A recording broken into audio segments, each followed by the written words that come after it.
හේවැල් පහර විඳ ගුරු ළඟ දනගාපු කුමරෙක් සිටියාලු පෙර කල තලකාපු මඩදිය වුණත් නිල්දියකට හරවාපු ගුරුවරු සිතයි ලොවකට අපි නොසිතාපු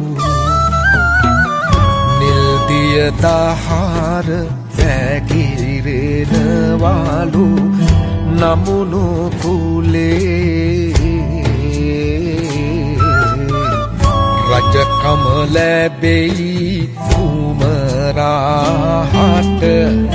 රජුගේ කුලේ හැටි දැඩි ඵල ලැබෙයි නිතරම පුහුල් වැලේ